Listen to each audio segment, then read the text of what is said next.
Welcome to Congress in Context. We're doing a deep dive today into, well, quite a whirlwind in Congress. It really is. You've got this massive government shutdown threat looming. Right. Deadline midnight tomorrow. Exactly. But at the same time, they're tackling huge, almost futuristic tech legislation, AI, neural data. It's quite the contrast. It is. So our mission today is to synthesize all this, cut through the noise of the high-stakes debate funding, yes, but also AI, privacy, even the rule of law itself. And give you the context, what these bills are, why they matter, and what the actual arguments look like on the ground. Okay, let's start with that ticking clock.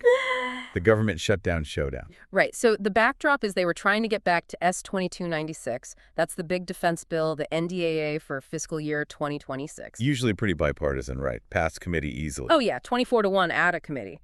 But everything's ground to a halt because of this funding fight. So let's unpack that fight. The Republican side, what's the core argument we're hearing? Well, Senator Barrasso put it bluntly.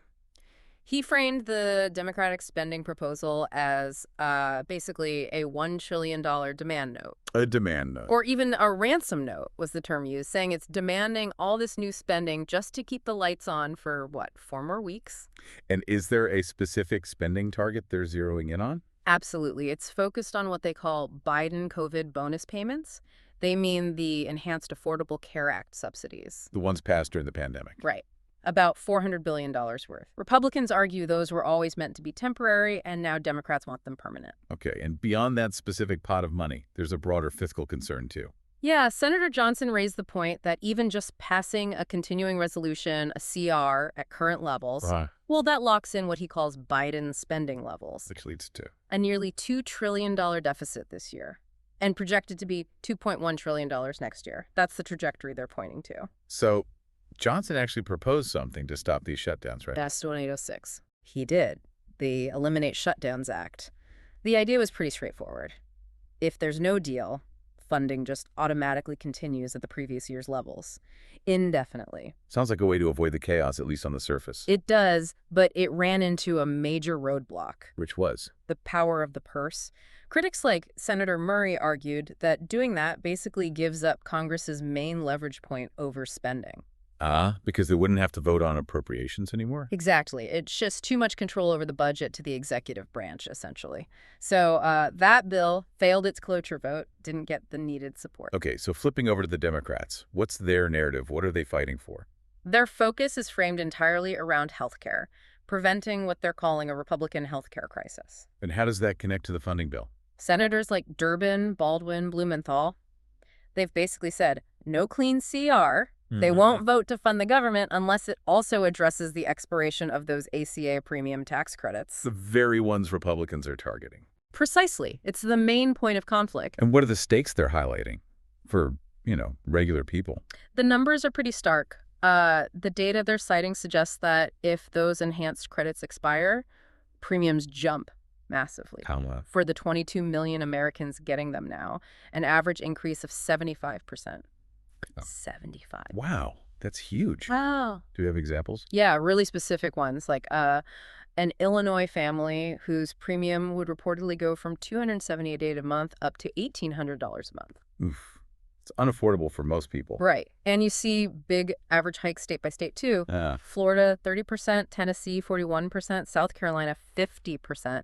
They estimate maybe 4 million people could lose coverage altogether. So that's the leverage. Keep the credits or risk this crisis. That's the Democratic position, yes. And it also spills over into Medicaid. How so? Well, Democrats accuse the Republican budget plans of having $1 trillion in Medicaid cuts. They say that'll crush rural hospitals. Okay, and the Republican response to that? They flip it. They accuse Democrats of threatening to kill a $50 billion program they created, the Rural Health Transformation Fund, which they say is vital for those same hospitals. So healthcare is really the absolute core of this shutdown fight. It seems to be the main battlefield right now, yeah. But it's not just government budgets feeling stress. Our sources point to some real warning signs out in the agricultural sector, too. Oh, definitely. Particularly in places like Iowa. Farmers are facing some serious headwinds. Like what? Well, look at grain prices. They're reporting losses of about $1.10 a bushel on corn, maybe $2 a bushel on soybeans. Why is that happening? Costs versus prices? Exactly. Input costs, fertilizer, seed, fuel, listen. They're down a bit from their peak in 2022, but only by about 3%. Okay. But corn prices, they're down 50% from that same peak. 50% drop in price, only 3% drop in cost. Yep. That's not sustainable. Not at all. And it's got lawmakers worried, bringing up comparisons to the farm crisis of the 1980s. Is anything being done about that legislatively? We did see some movement. There's a Fertilizer Research Act introduced, and also a new agreement between the USDA and the Department of Justice. What's that about? Looking into agricultural antitrust issues, trying to address market concentration, maybe bring some fairness back for farmers. Okay. Shifting gears a bit, from farms to federal lands. Yeah. There was a really interesting development regarding a Bureau of Land Management plan. Yes, the BLM's Buffalo Resource Management Plan Amendment, the RMPA. This was signed back in November 2024. And the goal was environmental. Primarily, yes. To cut greenhouse gas emissions, the big action was making a huge amount of coal, 48.12 billion short tons, unavailable for leasing until 2038. A major climate policy move then. Definitely. But it hit a snag, a legal determination. What kind of determination? It involves the Congressional Review Act, the CRA. Someone determined that this RMPA actually qualifies as a rule under the CRA. Why does that matter? Because it substantially affects outside parties. Coal companies, energy developers. And if it's a rule, the agency, in this case the Department of the Interior, was supposed to submit a report about it to Congress. And they didn't. Apparently not, and that failure opens the door. For what? For Congress to use the CRA's fast-track procedures to basically vote to disapprove, to nullify the entire rule. So this big climate action could potentially be overturned quite easily now. Fascinating. Okay, this next topic, it gets pretty charged. We're pivoting from environmental rules to, well, the rule of law itself, allegations about the Justice Department. Yeah, some really serious accusations flying around. Democrats in our sources were making comparisons to Richard Nixon's enemies list. Strong words. What's the specific situation? It involves the reported resignation of an acting U.S. attorney, Eric Siebert. He was actually a Republican appointee. And he resigned. Why? The reports claim he resisted pressure from President Trump to bring charges against New York Attorney General Letitia James and former FBI Director James Comey. Pressure to charge them even without enough evidence. That's the allegation, that Siebert felt the evidence wasn't there, pushed back, and ultimately resigned. And what happened after he resigned? This is where it gets even more pointed. The accusation is that a personal attorney, someone with zero prosecution experience, was then appointed to pursue an indictment against Comey. Wait, bypassing career prosecutors who thought the case was weak. That's the narrative presented in the sources, yes. That it represents political pressure, overriding legal judgment, targeting perceived enemies, and really undermining the DOJ's independence. There were also reports of other prosecutors and FBI agents being fired. And it seems like these concerns about political intimidation weren't just limited to the DOJ. There was something with the FCC. Right, an incident involving SEC Commissioner Brendan Carr allegedly making threats towards ABC. Over what? Over comments made by the late-night host Jimmy Kimmel. A government official threatening a network over a comedian's jokes. That was the concern raised. And according to the sources, the market reacted badly. Disney's stock, ABC's parent company, reportedly dropped about $6.5 billion in market cap shortly after. Was there bipartisan reaction to that? Actually, yes. Senator Cruz, a Republican, was quoted calling that kind of alleged action dangerous as hell. So, deep unease across the aisle when government seems to be targeting speech it doesn't like. Amidst all this political fighting, though, there was a moment, a tragic one, that brought some unity. Yes. Sadly. Senator Slotkin and Peters from Michigan spoke movingly about the horrific shooting in Grand Blanc. At the church. Yes, the Church of Jesus Christ of Latter-day Saints. 4 people killed, ranging in age from 6 to 78. Just devastating. They also mentioned the murder of conservative activist Charlie Kirk, linking it to rising political violence. That kind of shared grief must cut through the usual divisions. It really seemed to. It led directly to a rare unanimous action in the Senate. What was that? They passed S. 2144. It's a bill sponsored by Senators Klobuchar and Thune, so bipartisan, aimed at improving security for members of Congress and their staff. What does it actually do? It's a significant privacy measure. It focuses on protecting what's called covered information. Which includes? Things like home addresses, information about their children, personal phone numbers, and even precise GPS location data. And protects it from what? From being sold by data brokers or just posted publicly online. Given the rise in threats, this was seen as a really necessary step, a win for personal privacy. So even with the shutdown drama and these deep political clashes, Congress is still handling national security business. It has to, yeah. Consideration of that big defense bill, the NDAA, S-2296, is still technically ongoing, even if stalled. And we saw movement on other fronts. Like nominations. Yes, Michael G. Waltz was confirmed to be the U.S. representative to the UN. That vote was 54 to 45. And arms sales. Always important. Two significant ones notified. A big one for Estonia, $4.23 billion for HIMARS rocket systems, GMLRS, and ATACMS missiles. Advanced stuff. Helping bolster defenses on NATO's eastern flank. Precisely. And also a sale to Germany, about $1.23 billion, including advanced air-to-air missiles, the AM-120D3. And what about Ukraine and those frozen Russian assets? Any movement there? There's a resolution, SRES 421.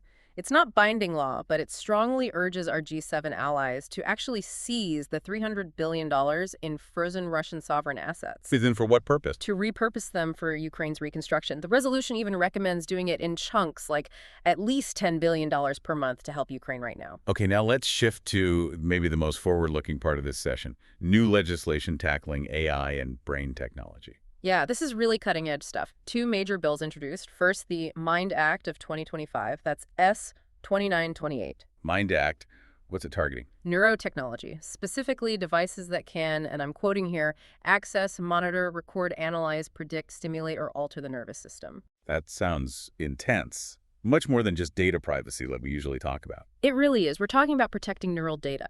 But the bill is actually broader. It mandates an FTC study not just on neural data, but also on other related data. Related data like? Things that can reveal your mental state even without direct brain access. Think heart rate variability from your smartwatch, eye tracking patterns from VR goggles, even voice analysis from your phone. Wow. So data that could be used to figure out what you're thinking or feeling. Potentially, yes. The whole point is to get ahead of the risks, manipulation, unfair profiling, misuse in hiring, healthcare, getting loans, things like that. And alongside that, there's a new framework for AI liability. Also, S-2928. Correct. Same bill number, tackling AI harm. This is also pretty groundbreaking. It sets up liability standards for both the developers and the deployers of AI systems, what they call covered products. Liability for what kind of harm? Well, the usual things, like property damage and physical injury. But crucially, it also explicitly includes liability for financial injury. Okay, that makes sense. But here's the really novel part. It also covers liability for causing mental or psychological anguish or even distortion of a person's behavior. Wait, so if an AI manipulates someone or causes them significant distress, the company could be liable. That's exactly what this framework aims to establish. It sets standards for when an AI is considered defective, either by design or because the warnings were inadequate. It forces companies to think way beyond just physical safety. That seems like a massive expansion of responsibility for AI companies. It really is. It's pushing the legal boundaries to match the potential impact of these powerful technologies. So let's try to synthesize all this for you, the listener. What does this whirlwind session actually mean? Well, you see this incredible tension, right? On one hand, total gridlock and brinkmanship over immediate spending issues, the shutdown fight, fueled by healthcare politics. Right. Very short-term, high-stakes political leverage. But then, almost in the background, Congress is moving, unanimously passing privacy protections for its members, confirming nominees, and laying down these really fundamental long-term rules for technologies like AI and neurotech. It's like two different Congresses operating at once. In a way, yeah. And the takeaway might be that while the headline fights stall things, the deeper work of shaping our future economy, security, and even our cognitive autonomy continues. So if you want to follow these threads yourself, where should you look? Congress.gov is always the best resource. For the immediate budget stuff, the continuing resolution is H.R. 5371. Senator Johnson's failed anti-shutdown bill was S-2806. And the security bill that passed? That was S-2144. And for that future tech legislation, the AI liability and MIND Act stuff, that's S-2928. And given that midnight deadline tomorrow and the huge stakes around those ACA subsidies, contacting your representatives right now, especially on the funding and healthcare issues, actually could make a difference. This is crunch time. Okay, final thought to leave everyone with. Well, think about this contrast again. Congress is acting, and acting quite quickly, to regulate something as complex and maybe futuristic sounding as neural data, protecting your thoughts from manipulation. Right. So if they can recognize and act on that level of technological risk, why is it so impossible to find a way to prevent 22 million people from potentially facing a sudden, massive healthcare cost increase over a temporary funding dispute? What does that say about priorities? The immediate versus the infinite indeed. A lot to think about. That's our deep dive for today. Thanks for tuning in to Congress in Context.